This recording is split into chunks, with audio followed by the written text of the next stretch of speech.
The entire world around us has been designed. But who's to say what is or is not art? Take, for instance, this shoe. It was designed, it'll be worn, and eventually discarded as trash. But one man's trash is another man's treasure. Artist Victor Moscoso once said about his 1960s work, the psychedelic poster was like the Art Nouveau poster, was like the Japanese wood print.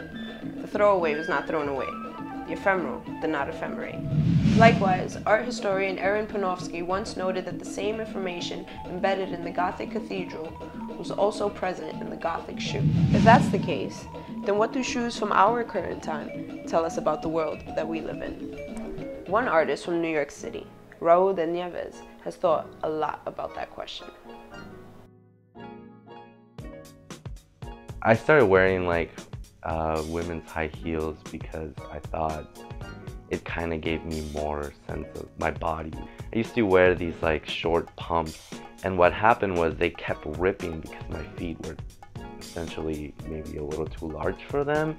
So I kept sewing them over and over again, and that was kind of the first time that I actually touched a shoe to recreate it in a sense. When I started putting the beats on them, I really wanted them to feel almost like they were a relic of like a time in my life. I mean, I grew up in Mexico and I lived there for the first 9 years of my life. And growing up there, I really got to experience this very folk kind of like culture that is full of fantasies.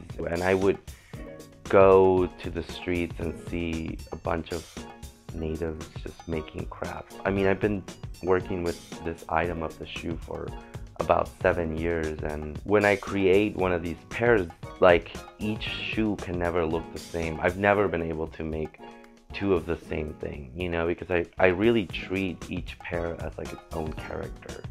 The fantasy is maybe more of a reality at the end. Taking things from like anything and making them part of your own story. Because I keep going over it, so there's like just so much layers of work that nobody can see, but that is also like so romantic. That as like me who's worked on this, and I'm like, oh, this is solid beads. It's just so like,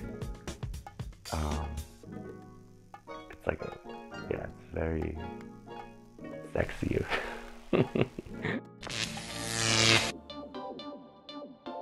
Hey there, thanks for tuning in to the pilot episode of Art Ephemera TV. I'm your director, Brian Chittister. If you've got any questions, recommendations, or thoughts, leave them in the comment section below, or visit us on Facebook, Instagram, or Twitter. Be sure to check out each episode of Art Ephemera TV, where we let you, the viewer, meet your makers.